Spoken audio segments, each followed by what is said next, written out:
Namastê, queridas! Hoje eu convidei a Laura Cavalcante, né, que ela tem um espaço de yoga, o Espaço Soma, junto com o esposo dela, o Denis Gaudiano, em São Paulo. Eles têm um curso sensacional de anatomia aplicada ao yoga, né? Foi na ocasião, inclusive, que eu os conheci. E ela vai falar um pouquinho para vocês sobre mudra, né? Ela também dá workshops, né, na área de mudra. Convido vocês sempre a se inscreverem no canal, deixarem seus comentários, suas sugestões. Namastê e até a próxima. Porque eu acredito que o mudra, ele vem completar o asana, ele vem complementar um pranayama, ele complementa uma meditação, ele sela, né? O mudra, que as pessoas falam que mudra é um selo, um gesto simbólico, ele fecha isso. Então, quando você coloca esse gesto num asana, eu acho mais, a experiência é mais profunda quando a pessoa já faz o asana. Quando o asana é um asana conquistado, porque daí ela consegue experimentar o gesto. Gesto do corpo todo, como a gente conhece alguns gestos clássicos que estão nessa literatura, gestos corporais onde a mão faz parte. O Tantra, ele vem muito de uma simbologia dos animais, né, da terra, dos elementos da natureza. Então, a conexão assim com aquele bicho, com aquele arquétipo da força daquele bicho, ou de uma cobra, ou de um pássaro, é bem individual mesmo. Então, eu gosto dessas escrituras para trazer da onde vem, por que esse gesto, né? E tântrico, né? A literatura tântrica tão rica, né? O nosso asana, o pranayama, tudo isso que você usa a linguagem corporal para acessar algo maior, que é o objetivo do yoga. Qualquer gesto é uma comunicação, é uma expressão, né? Quando você faz assim, ele tem uma profundidade de dizer tudo sem palavras que fica até arrepiada, porque ele conta tudo. Então, né, quando a gente experiencia gesto dentro de asanas, eles podem criar uma profundidade de expressão e de trazer um sentido maior, né? Alguns trazem muito sentido, e esse sentido que traz para mim não é exatamente a experiência que você vai ter ou outro, né? Como asanas tocam diferente, como a postura que você senta para meditar, como a forma que você acessa o teu silêncio é sempre diferente. E eu fui experimentando isso e vi em vários mudras e senti os efeitos diversos, né, de vários desenhos do gesto com o asana, com a meditação. E aí isso foi crescendo, e aí virou um curso, virou esse curso de mudra, né? Eu queria compartilhar isso que eu estava experienciando com outras pessoas.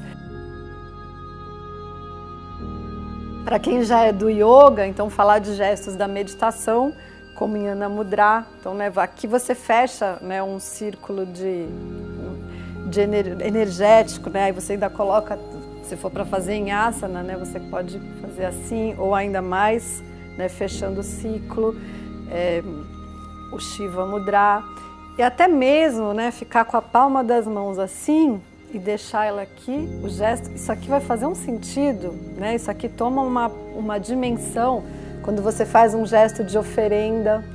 Como é que você vai, né, ser agressivo com alguém que faz um gesto assim para você? Não tem como, né? Gestos de cumprimento, ou mesmo quando a gente termina a aula de yoga. Aí, nos pranayamas, né, que também são os clássicos aqui, o Vishnu Mudra. E aí no asana a brincadeira é infinita, né? Como eu estou aqui sentada, mas, né, por exemplo, você pode fazer torções e colocar gestos, entendeu? Colocar gestos para fechar as coisas, entendeu? Fazer gestos assim. Esse é o Pali Mudra. Gestos aqui, gestos, né, para dar a intenção, por exemplo, para o alto, esses clássicos. Ou até mesmo com a mão para cima, se você ficar assim com as mãos e fazer um Virabhadrasana 2, todo mundo sente aqui, né, que extensão máxima. Então é uma experiência, em vez de você trazer atenção para suas pernas, as mãos despertam, então você muda a ação da mão. E esse aqui também se usa bastante em asana, né? Você vai fazer um Virikshasana ou alguma coisa assim. Esse eu estou colocando, são bem os clássicos.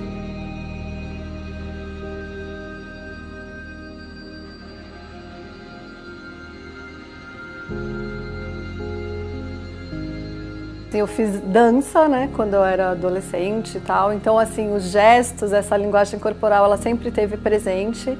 Quando eu comecei a fazer o yoga, o que me tocou não foi exatamente conquistas de asana, alguma coisa assim mais profunda que me tocou. Eu também não vim de uma área da saúde ou de terapia, eu tinha um trabalho, uma profissão onde eu era feliz, sou formada em estatística e trabalhava em bancos. Comecei a praticar yoga no meu trabalho, na hora do almoço, e aquilo começou a tomar uma dimensão grande. Até que eu fui fazer a formação de yoga. O curso era uma formação de 3 anos e fui fazer aquilo simplesmente para comer o yoga, né? Eu falo que eu gostava de consumir o yoga, de vivenciar aquilo. Eu não tinha pretensão nenhuma de dar aula, assim. Aí quando eu entrei, né, comecei o curso, aquilo foi tomando uma dimensão na minha vida. Aconteceram assim experiências de conflito com aquele universo do mercado de trabalho que eu tinha, né? As buscas de uma vida que você tem quando você trabalha num mercado que só visa o profissional, que, né, visa conquistas materiais. E aí foi um processo espontâneo, né? De eu deixar o trabalho e começar a dar aula de yoga. Mas aí, voltando ao Mudras, eu conheci, quando eu fazia essa formação, que era uma formação de Hatha Yoga segundo Iyengar, com um alemão, que é o Cálidas, né? E então não tinha muita essa experiência de mudras, né? Você usa assim os gestos das mãos mais para finalizar, para deixar a coisa firme. Isso dentro da visão do Iyengar, né? Da visão desse Hatha Yoga. Porque não sei se quando você tem alunos assim novos, eles fazem um asana, né? Aquela mãozinha fica perdida, ela fica uma mãozinha tonta, né? Com o punho assim ou assim, os dedos mortos, aí, né? Pelo menos dá uma vida para concluir. Isso na prática de Hatha Yoga segundo o Iyengar, né? Eles finalizam, então a postura até todas as suas células estão presentes nesse formato de yoga.